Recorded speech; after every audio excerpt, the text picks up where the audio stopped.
but I think one of you maybe also by phone.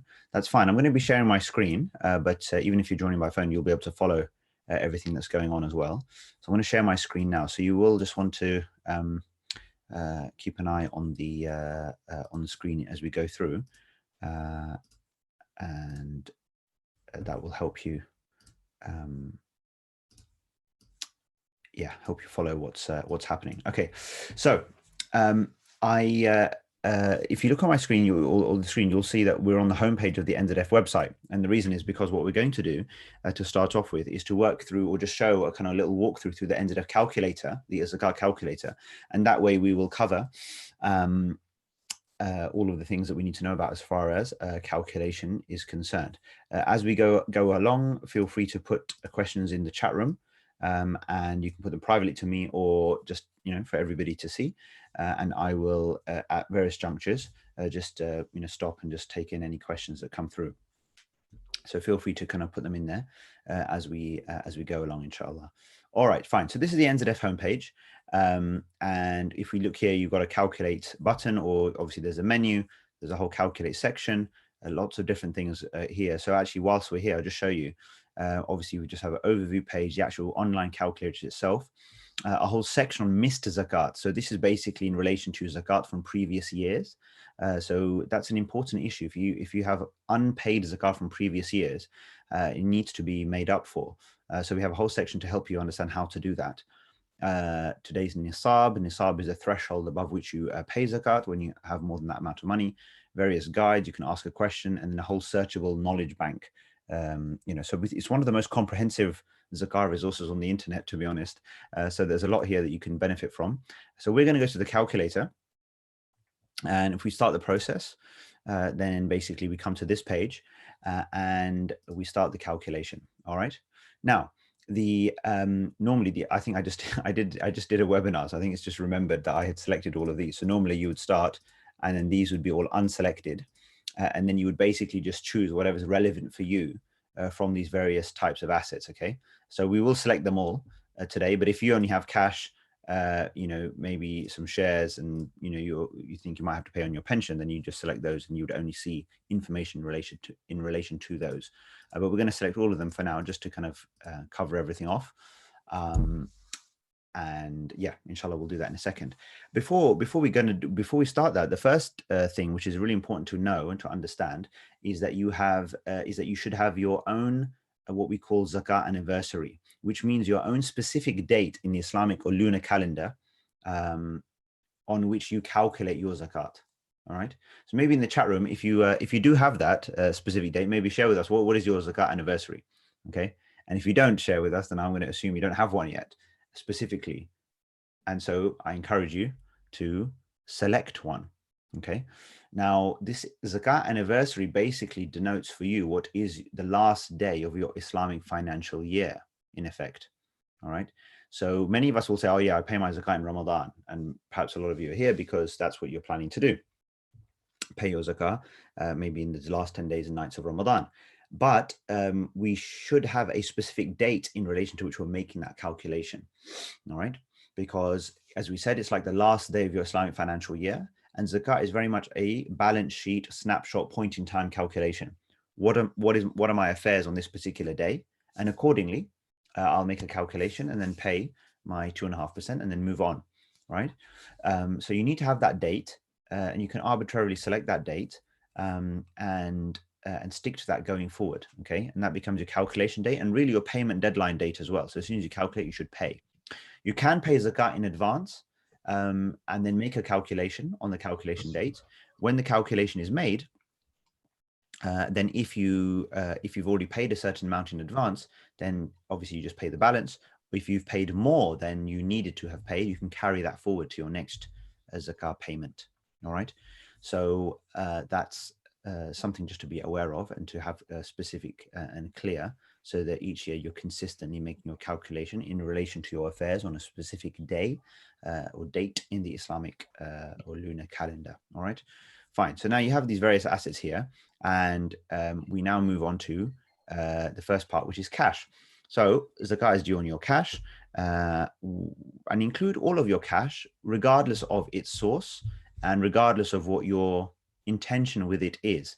So whether you see it as, for your day-to-day bills and costs, whether you see it as savings, whether you see it as something that you are, or particular kind of intention that you have with your money, that I'm putting it aside for such and such a purchase or whatever it might be, then you include all of your cash, all right, and the amount that you have today, regardless of whether it came in last week or you've had it for many years. Okay, you include it all in your point in time calculation today. All right. So that's the first thing. Then any money that is owed to you as well. So if you've lent someone money and they owe you money, then you include it in your zakat, and they deduct what they owe from their calculation. All right. It's your asset in a sense, what you've lent. So if you've lent someone money, friends, family, then you can include, or you should include, that amount in your own calculation as well. All right. As long as you're confident that it will be returned. If you've lost hope that you're ever going to get that money back, then you don't need to include it. Then, of course, you include your gold and silver. However, there's a famous difference of opinion on the issue of gold and silver as to whether it should be, zakat should be paid on it in relation to whether or not you make use of it.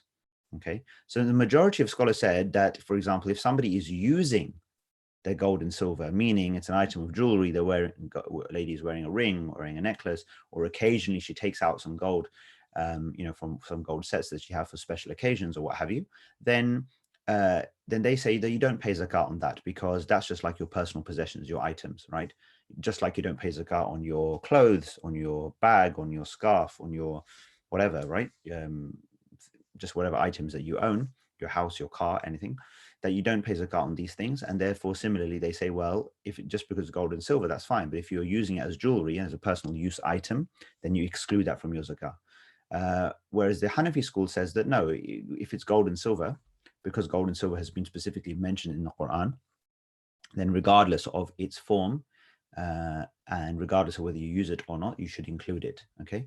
Now, if you are going to, everybody agrees that if you have gold that is jewelry, but it's just sitting there, you don't really use it, you actually see it less as jewelry and you see it more as like a store of wealth. Okay. Then you would include that.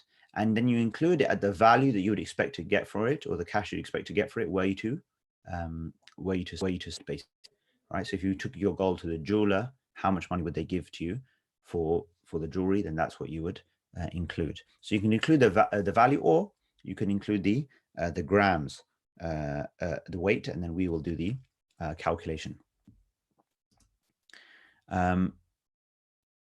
Shares. So I'll cover it briefly. I mean, if you have any specific detailed questions on shares, we can go over it.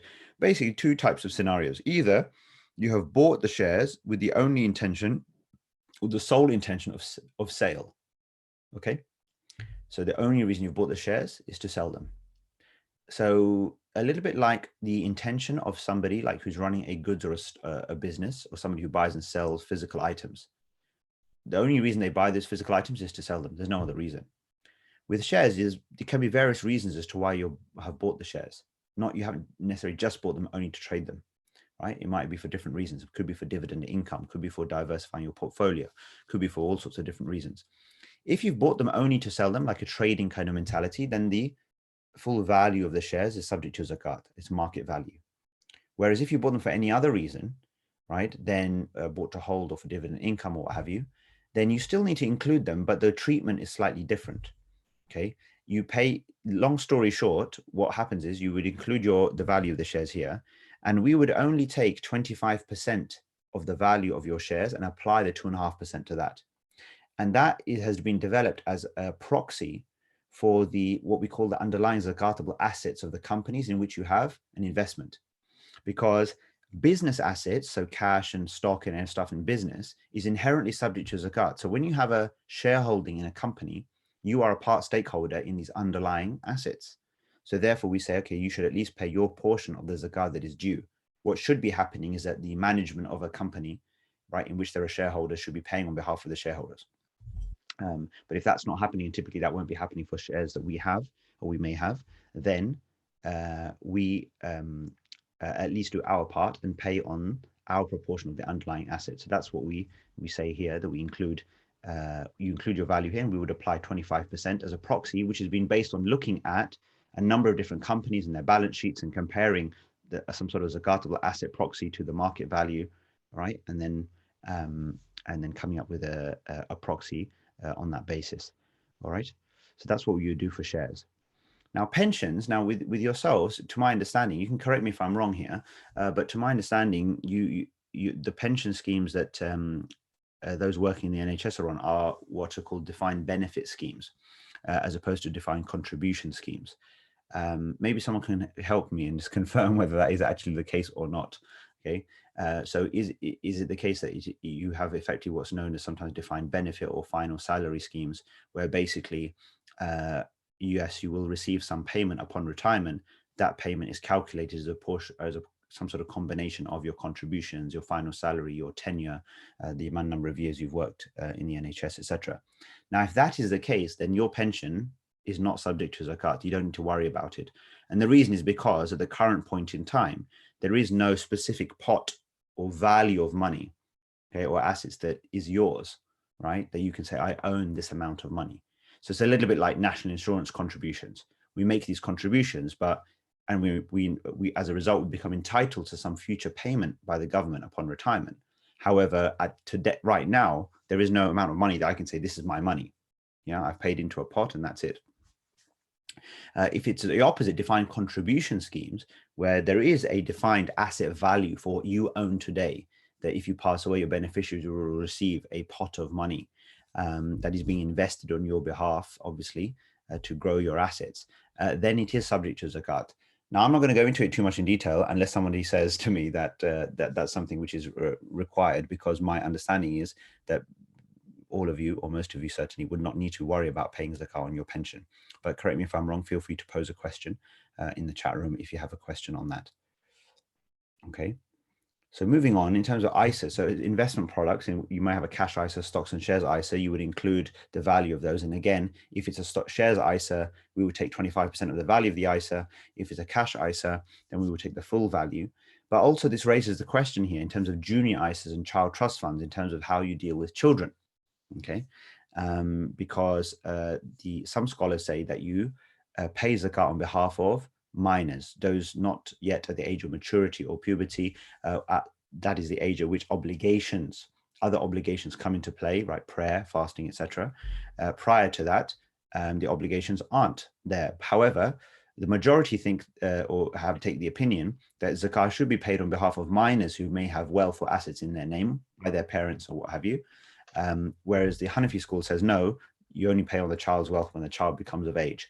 So that's, again, a choice that you need to make, all right, in terms of how you want to deal with that.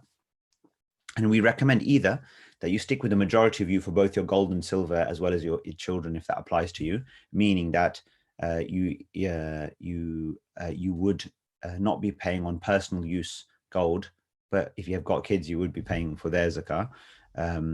But the Hanafi view is that you pay on all gold and silver, but you don't pay for kids. All right. So either be consistent to a certain school of law or a legal methodology, or err on the side of caution for both. So that's really our recommendation. But that's just something to be aware of if you have children, just to think about the zakah that may be due in that case. If you have any foreign currency, cryptocurrencies, all of these things, you just include the value, the current pound value equivalent of whatever it is that you own or you hold.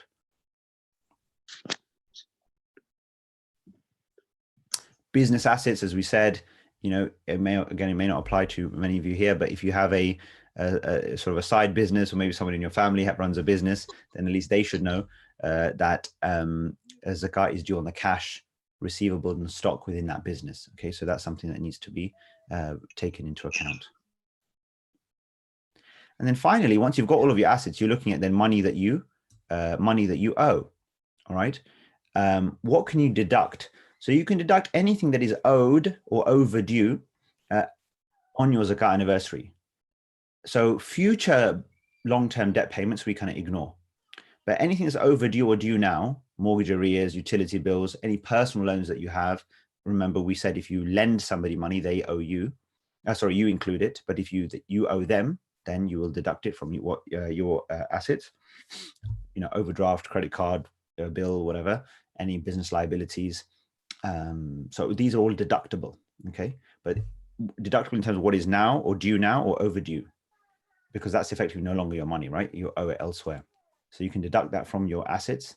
And then what would happen is that you would then get a net figure. So you would say, okay, what I have minus what I owe, and then it just automatically give you a net figure. And if this net figure is bigger than the nisab, which is a threshold, which is quite a low figure, about 250 quid at the moment, then we would take 2.5% of this amount would become the zakah that you owe. And then that would be your zakah done. Now I have to say, this is the quietest group of people that I've ever done a zakah calculation workshop with, which is fine. Makes it nice. Oh, we've got a question. Brilliant. Does mortgage count as money owed? Right. So as we said, not the full value of the mortgage and not necessarily future payments, but if you have any overdue mortgage payments, mortgage arrears, then you would include it, or any imminent mortgage payments. In the next day or two, you owe a mortgage payment, you can deduct that. But future payments, you don't worry about now.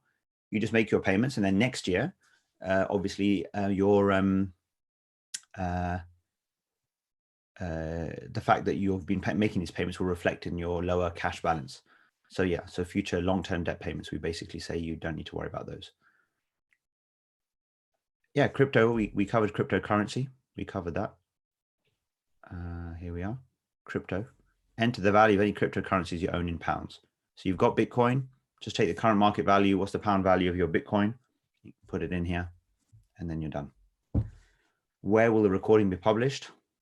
I don't know, but you will receive a link. Samira will get a link, and she will, inshallah, share it with you and everybody else. All right. Any other calculation questions before we move on? What I would like to show you next is that when you pay zakah through NZF, what happens? What choices are there? How can you give your zakah in different ways? And then to talk about some of the need that we're dealing with at the moment.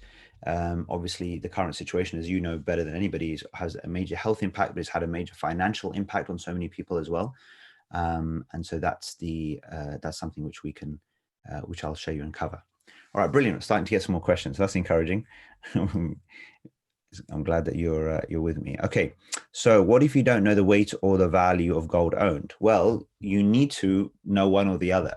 Okay, so you've got to work it out one way or the other. So either you obviously can't do that right now. Take your the best way when you can is take your gold, take your jewelry to a jeweler and ask them for their estimate of the gold weight. Yeah, sometimes you've got the other bits and pieces in and around your jewelry, so it's not all pure gold.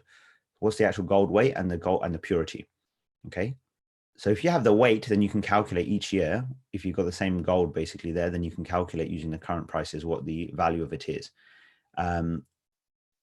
Or you say to them, if you're doing it just for the current calculation, what is the actual amount? So right now, literally, just weigh it at home using a weighing scales or what have you. Weigh the gold, and then you can apply the live price for a conservative estimate, or about 80% of the live price, okay, to your gold, to give it an estimation of what you would get for it, were you to try to sell it. What about pension money that is collected from your wages? We discussed pensions. You don't need to worry about it if it's a defined benefit scheme. That's why I was looking to you to help me to confirm with me what kind of pension you have. If you have a defined benefit scheme or a final salary scheme, you don't need to worry about paying zakah. If you have a defined contribution scheme where you have a specific amount of money that is today your money, yeah, and a specific pot of assets that is yours that you have an account for, then you do need to pay zakah on that, not the whole amount, like 2.5% the whole amount, but in relation to the underlying assets. So let me know if that's a situation that applies to you, but to my knowledge, it wouldn't apply to you if you're working in the NHS. What is the criteria for assessing who's eligible? Okay, I'll come to that, inshallah.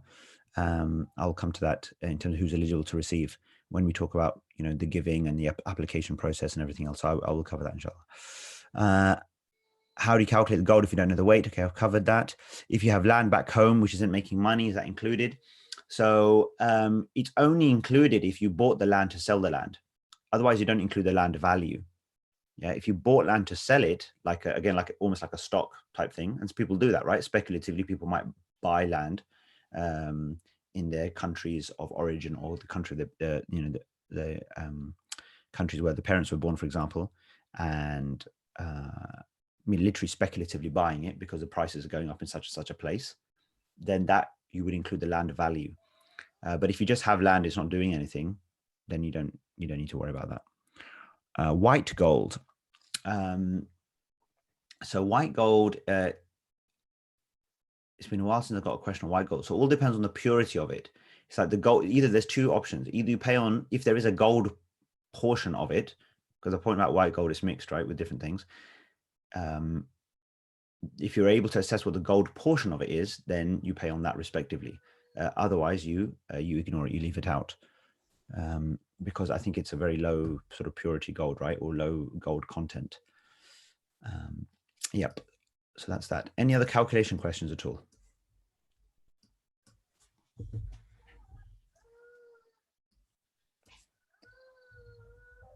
I'll just give you a minute in case there's anything.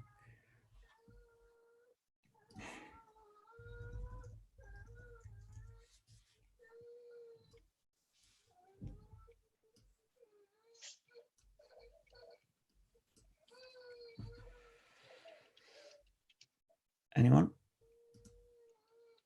So what if you haven't paid zakat for previous years? So if you haven't paid zakat for previous years, you need to do it. So you basically, remember at the beginning we talked about your zakat anniversary. Yeah. So you have that zakat anniversary and then you apply it backwards. So you basically say, okay, let's say, for example, I don't know, you're 30 years old. All right. Your zakat anniversary is, for example, today. And let's say today is the 20th of Ramadan. All right. Then you say, okay, fine. Well, when's the first time that I might have had to pay zakat? Well, actually, it could have been when I was 16 years old. You know, I got a job that summer. Yeah, I earned enough. Maybe I even got just a few £100s, but I earned enough. It took me above the nisab. That might have been the first time that, you know, or the year after at least would have been the first time that maybe I owed zakat, possibly. Okay. So you need to make an assessment. When was that first time you think you might have been above that threshold? It's nothing to do with when you started working, is when you had money. All right. So you work backwards and you say, okay, well, here's all, I know that I paid zakat for the last 4 years, for example, but prior to that, you work out what were the dates, and you can do this online. So in 2000 and I don't know, 16, 15, 14, 13, 12, 11, etc. You can work out when was the 20th of Ramadan and all of these dates going back. Okay. And then you make, based on any financial information you have, or your best estimate or most conservative estimate, that what was my likely situation at that particular point in time. So you're going back in time and you're basically making up for a calculation or paying on the basis of what you would have done had you paid at that time. Okay. You just got to make your best estimate. It's really worthwhile doing this, getting it out the way. If you feel that there's years where, you know, I don't know, I didn't really pay, it wasn't conscientious. Maybe someone did it for me, maybe they didn't, I don't know. Like, it's such an important thing, obviously, in our deen, right? After becoming Muslim, salah and zakah are like the first two things, the most important things we need to sort out. So praying 5 times in the day and night on time, right? No compromise. Paying zakat on time every year accurately, no compromise. Like, these things are really important, and they're very, very significant in terms of acts that we do individually, but also collectively as well. So really important with zakah, especially the fact that obviously others have the right to that as well. Zakatul Fitr, we say pay £5 a head, and basically the same people who are eligible for zakat in a poverty kind of sense are also eligible for Zakatul Fitr. I'll cover that inshallah a bit more in a little while. Zakat anniversary based on the 10th of Ramadan, for example. Yeah, exactly. So if your Zakat anniversary is 10th of Ramadan, meaning that on the 10th of Ramadan each year, I sit down, calculate and pay, then you could apply it backwards, the 10th of Ramadan to previous years. So that might be, you know, this year, the 10th of Ramadan was what? 3rd of May, right? So last year would have been the, let's see if I can get this, 13th of May, 14th of May, for example, right? Last year. And then it would have been going forward, right? So the previous year would have been the 24th, 25th of May, because it goes 10, 11 days. Can you round the zakat? So the point is, once you've calculated it, that's your figure. That's what you owe. If you're conservatively, you want to add a bit more, actually, you know, when we actually have figures in here, I'll actually show you. So let's say, for example, okay, this is what I've got, right? Whatever. I come down and it will tell me, oh, brilliant, your zakat's 169.72. So this actually gives you facility. It says, okay, do you want to round this up? You can keep it as 169.72. We round up to 170 or to 200. Like, some people just want to round up, right, to a certain amount. We give you that facility. just to make it easy for you here if you want to do that, because a lot of people want to do that. So it's not that you're paying more than 2.5%. You're trying to just make sure, yeah, I've got this 2.5% accurate. But technically, if you round it up to the nearest pound, 5, 10 pounds, you're done. You want to give more than that sadaqah, that's fine. Yeah. But once you've made a careful calculation, then that's it. You've made your calculation. There was a question for money owed to you. Do you have to be confident it will be repaid? What if you're unsure, but the person hopes to repay you? In this case, you could say that, yeah, it seems that the person is confident that they haven't given up on the process themselves. So therefore you assume that, you're going to get it back. What you can do is that you can make a note of it and you can say, okay, like, I'm not sure. And frankly, sometimes it can be difficult to pay the zakah yourself on money that is owed to you, but you don't have the money. So then you can make a note of it. And then let's say in 2 years' time, they pay you and 2 zakah anniversaries have passed, then you can basically work backwards, right? You can say, so if somebody owes you, I don't know, to keep it simple, owes you £1,000. So technically I need to pay £25 this year, £25 next year. And then a few months later, they pay the £1,000 back. You haven't paid us 25. So now you owe 50. They've given you the 1,000. So now you pay 50 for the previous year. So you can wait until that point in time if you feel that there's a relatively low level of confidence. If it's a write-off, it's a write-off, and obviously then that's that. All right. Great. So look, I'll continue here. So I'll just show you this. So basically, so let's say somebody's zakah is at 16972. They say, you know what, I'll give £200. All right. Continue. Then what happens is this automatically populates £200. And then we have basically a default allocation for this. All right. So basically we say to you, do you want to choose how your zakat is used, or is it okay? You're happy to let NZF decide. Before we get onto that, Zakat al-Fitr, you can add on here. So you can put in your amount. Zakat al-Fitr duty that is paid before Eid al-Fitr and is required of every Muslim. Recommended amount is £5 per person. You pay that for every head in your family, even for kids. All right. And then we distribute that. We're actually already started to distribute Zakat al-Fitr. So in addition to the grants that we're giving already, then we are giving top-ups to people, which is in the name of Zakat al-Fitr, and we're telling them that that's what it's for, as we come closer to Eid. Otherwise, you have this mad rush at the end, and it's very difficult logistically to sort it out. But every year, we kind of usually distribute around £15,000 of Zakat al-Fitr. It's not a vast amount, but that still is that's still quite a lot of, maybe like support. We give maybe average grants of maybe 50 odd pounds. So that's about 300 kind of families, individuals or families that are supported. This year's probably going to be more, to be honest, because we're seeing a lot more volume. And obviously because people aren't going to be able to give at the mosque, right? So a lot of people are paying Zakat al-Fitr much more online as well. So yeah, you can do that through us, and we will sort that out for you. All right. So now look, in this view that you can see here on the screen, you've got £200. So now the basket will show you that this is how we're going to use your £200. So we're quite upfront with you about exactly what the default allocation would be. We would say in our hardship relief fund, we would use £126, housing and work £36, education £18, and the support cost would be £20. All right. Now, if you look at that and you say, well, actually, you know what, I'm not sure about this. Actually, I'd like to do something different. Then you can choose how your zakat is used. And then first question we'll ask you is about this cost part of it. Yeah. There is a direct cost to handling the zakat, right? It's for us to, we in the last, just to give you an illustration, in the last 6 weeks, we have received over 4,000 applications, right? From Muslims around the country saying we need help. So you can imagine there's a lot of cost involved in handling that, the logistics of it, the processing of all of that. We've actually expanded our capacity. We've had to hire more people to do all of that, right? So there's a direct cost of handling, like just simply the process of once you've given your zakah, getting it to an appropriate beneficiary in line with your preferences, right? There's a whole load of steps and processes involved. Okay. And there's a cost involved in that. So we say we've managed to get that cost down to 10%. Yeah. Of the amount of zakat that we distribute. So we say, okay, as a default, we'll take that from within the zakat. In the Quran, Allah specifies 8 categories of recipients, and one of them is the amilin, the people who actually work to collect, whose full-time job it is to collect and distribute zakah. And there's also an indication in there that Allah wants us to use some zakah to make sure that some people are paid full-time in any community to handle zakah, because that's something that every community should have as a mechanism. Allah is actually telling us there that zakah is supposed to be an specifically organized mechanism. right?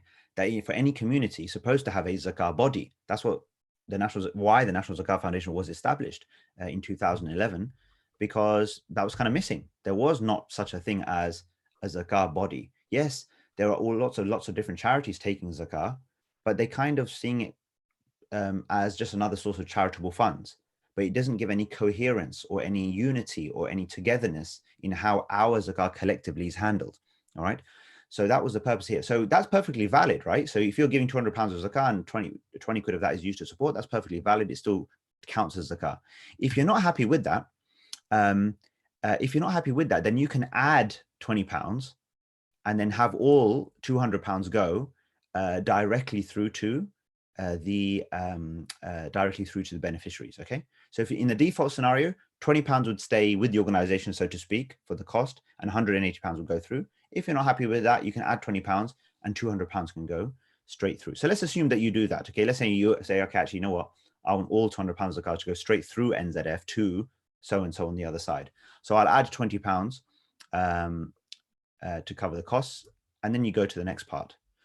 So what we've done is, and this is something which is new as of this year, is that you basically then have the option, right, to decide how you want it to go. Now, this is the default allocation. So our recommended allocation based on the demand that we're seeing, and also across these different funds which we feel are reflective of the different categories of zakat distribution in terms of their kind of intent, but relatively conservative interpretation, then we're basically saying, this is what we recommend.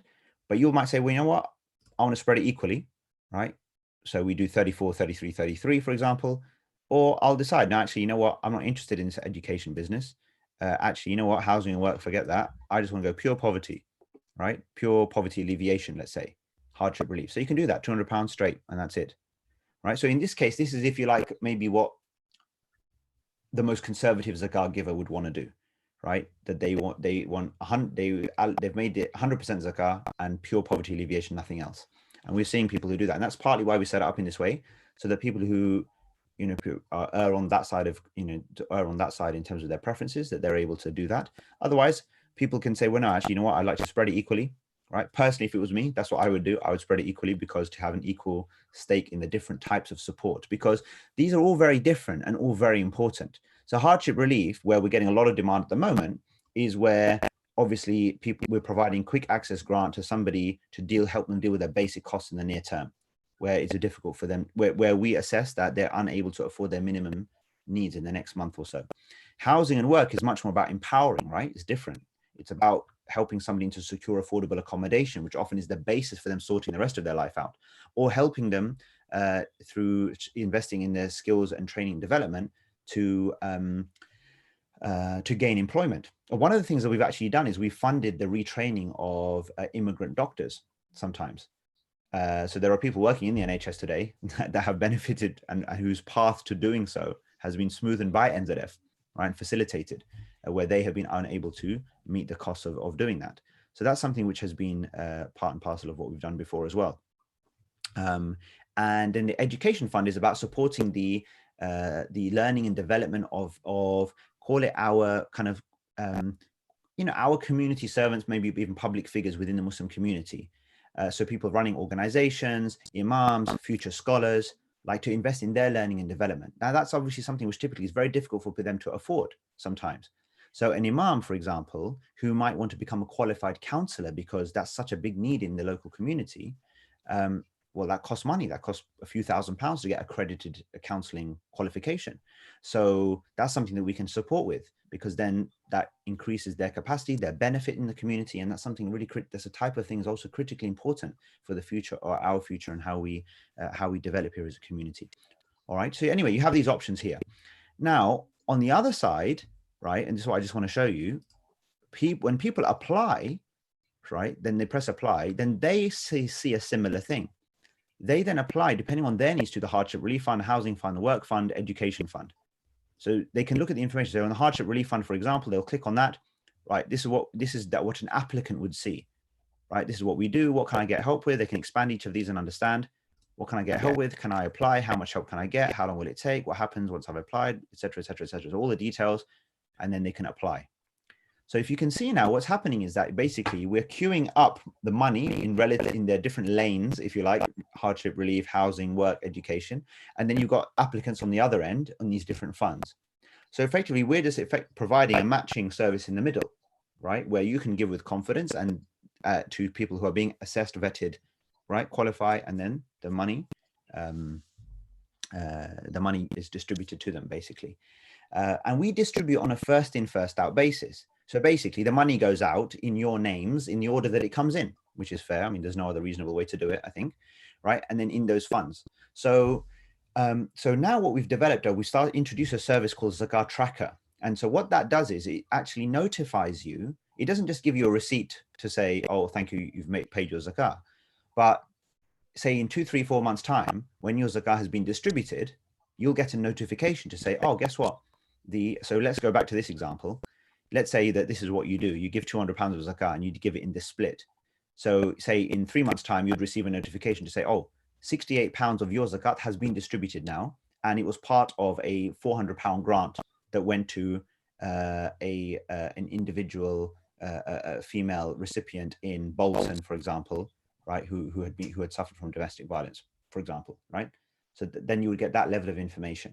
Obviously, you wouldn't know where they are, who they are, whatever, beyond what I've just said. So that's what we're developing, and also we're investing in that to help make that more automated as well, right? So it links up so that literally the money is tagged in that way, right, with you to you, and then as soon as your money has gone out, then you get the notification.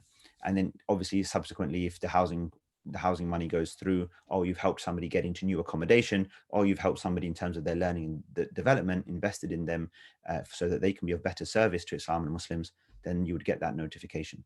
So that begs the question, how long does it take to distribute?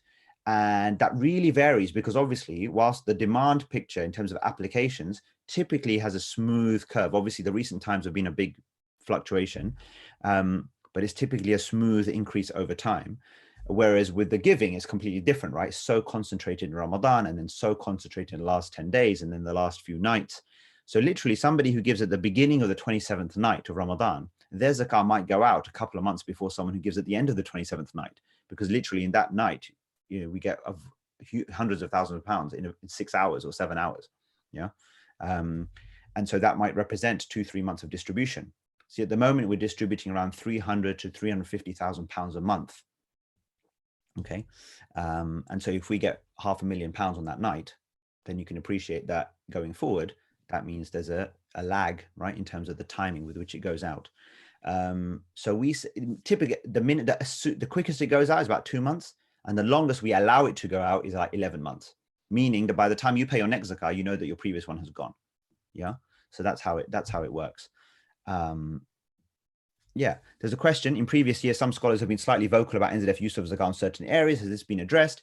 Yeah, look, these are the issue of how zakah is used has been fiercely and hotly debated for centuries. Yeah, so it's nothing new that different people take exception to different things.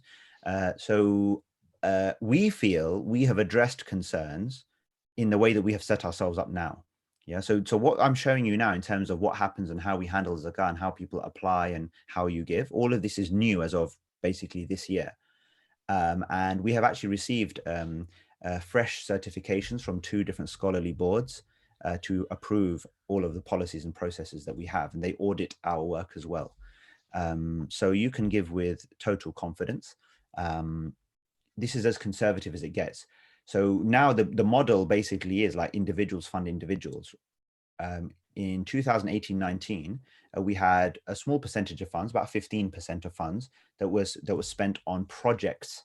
Yeah, and if you like, supporting projects. So now supporting projects obviously is still supporting individuals, because it's still giving individuals a budget to do certain things. But we're not doing any of that at the moment. So we only have one existing project, which is from prior funds that we're supporting. Just to give you an example, of the kind of thing we were doing. So one of the things that was being funded and is still being funded with money that we received last year, because we had a 3-year commitment, is the Center for Media Monitoring, right? So one of the categories of zakah is ta'liful qulub, to incline the hearts. It's very, very hotly disputed, right? So major scholars take all sorts of different opinions about what this means today. Some say it doesn't even apply anymore. Some say, no, it's an absolute must. It's so important that we use some of our zakah to improve the perception of Islam and Muslims in public. That's part and parcel of what we should be using this money for. And so we, alongside a couple of other funders, have put money in so that for the last 2 years and for this year, there will be the Center for Media Monitoring, which basically acts as a kind of watchdog on behalf of the Muslim community as when Islam and Muslims are spoken of in the public sphere, right? And so they've engaged many journalists. They have a monitoring system now because they're funded to enable to pick up on any kind of disparaging or negatively put articles. They have a complaints process that they have refined, and and it gets changes, right? And it's changed the way it has, definitely, without a shadow of a doubt, by the admission of journalists themselves and reporters and writers, change the way in which people write about Islam and Muslims. And that's massively important because that affects the way in which hundreds of thousands of people see us and see this way of life, which is critically important. So that's an example of the kind of thing that we used to do. But what we've decided is that we, at the moment, we have pulled back on that, and that we have started to give choices, as you're seeing right now, which before we didn't used to give. Yeah. So that's that. In terms of which, somebody's asked me privately, which scholarly board. So actually, if you go on our website, we have a section. So when you say about NZF, there's a whole section here to do with policies. And you see zakat distribution policy. So we have published, I think we're one of the only organizations that actually has our zakat distribution policy published. And then we have 2 certifications here. So one is from this body called the Markaz Al-Ifta wal-Qada.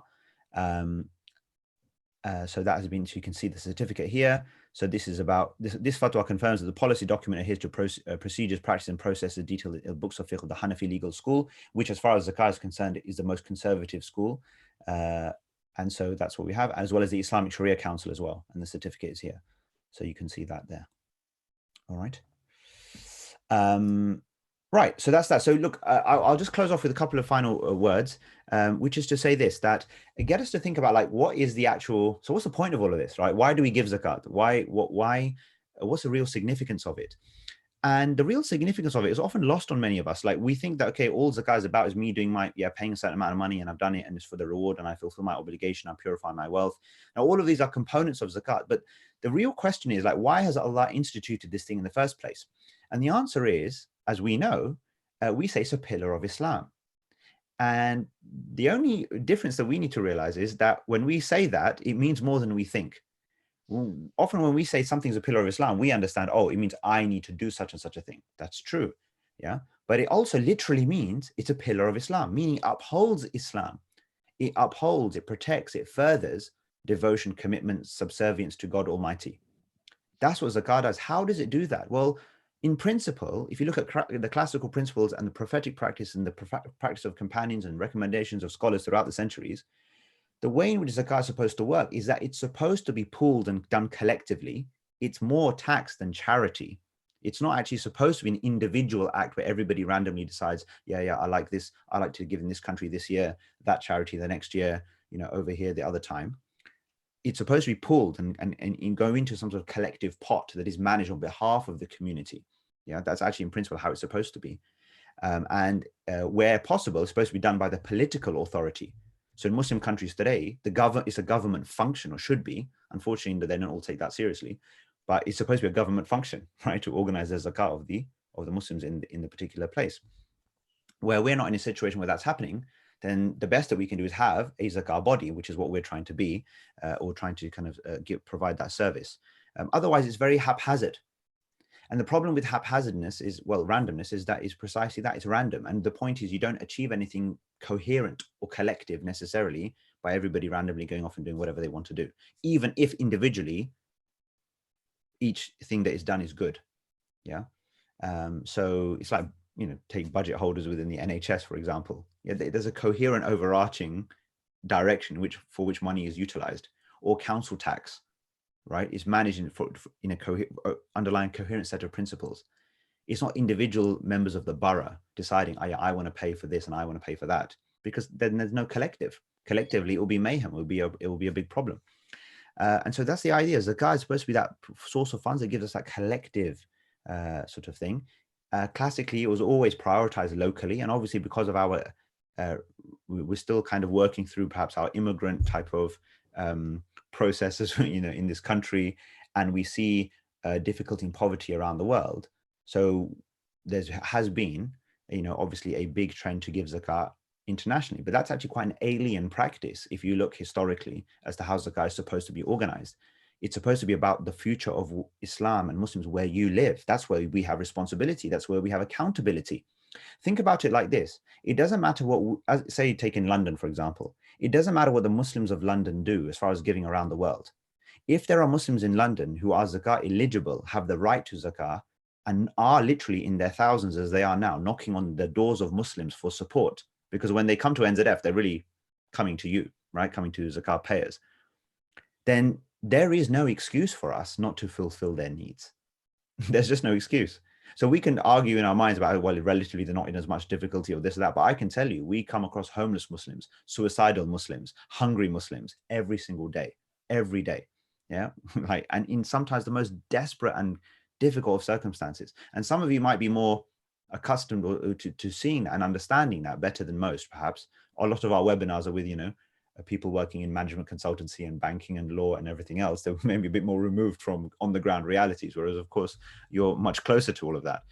And you will know that the fact is that financial difficulties and problems are often accompanied with all sorts of other mental health, physical health, issues, marital breakdowns, all sorts of issues and problems going on. And then you have a whole load of asylum seekers in this country that are Muslims that are really, really struggling, completely on the breadline. So these people have a right upon us. Yes, there is a system, and relatively speaking, on a global level, it's a good system, no doubt.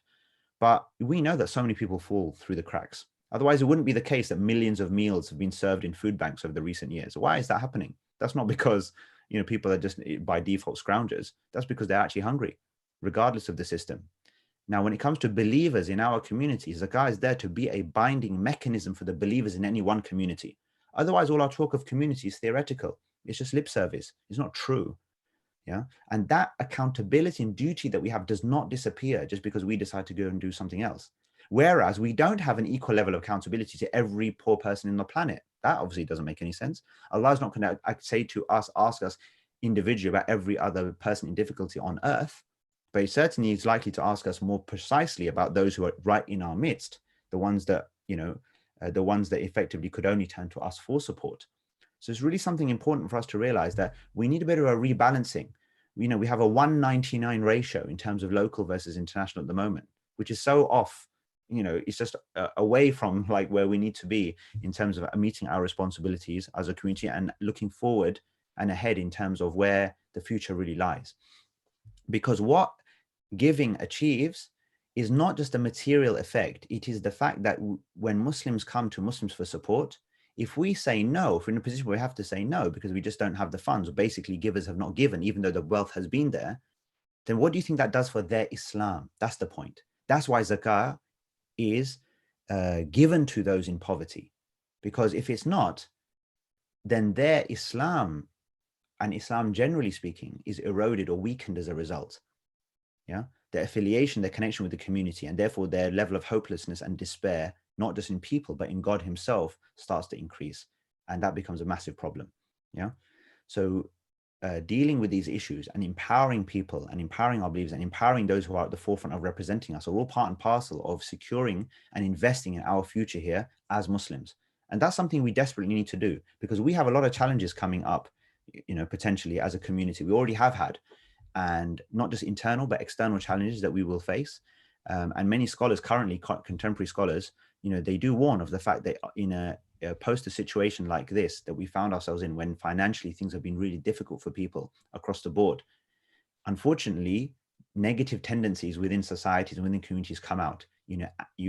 People look for scapegoats. And you know what? Even though maybe the Brexit dramas of the last few years have saved Muslims from being too much in the scapegoat front, it's not unlikely to come back. We're not unlikely to come back as the boogeyman, basically, that then becomes a source of people, of being attacked and being disparaged in wider society. But we have a lot to offer as well, clearly, right? Not just in the institution you're working in, but just generally speaking. And we need to be able to invest in ourselves and in our future. And that's something which zakat is really there to do. So I invite you to consider that carefully, inshallah, when you're giving your zakat, to respond to the needs that obviously you're seeing on the ground anyway, and that we are definitely seeing in a massive way at the moment, so that we're not in a position where the zakat basically runs out for those people on our doorstep who are in need of it. So that is that's the rallying call, if you like. I hope it's been a useful session in terms of helping you calculate, understand how it works with NZF specifically, as well as just some of the overarching principles of zakat. If there's any final questions or comments or thoughts, happy to take them. Otherwise, we'll bid you farewell and wish you a very blessed last 10 days and nights of Ramadan. And may Allah keep you all safe, keep you all, make it a fruitful a few days and nights for you, and grant you all of the best, inshallah, and reward you abundantly for all of the hard work that obviously you're doing in the roles that you're fulfilling as well. All right. Anything else? Well, I think we can call it a day, Samira. Is that we think we're done? I don't know if anyone wants to ask any more questions. When someone says Jazakallah khair, I take that as it. Yeah, now that you've got two, that's it. That's the seal. That's it then. All right. Yeah. Jazakallah so much for it was very informative talk. Okay, alhamdulillah, no problem. You're welcome. And inshallah, next time, hopefully do circulate the recording amongst the other members of the network, and maybe inshallah next time we can work together a bit more closely, inshallah, and maybe do more together, inshallah, going forward. Yes, inshallah. Yeah. All right, great. Take care. All the best. Take care. Assalamu alaikum wa rahmatullah.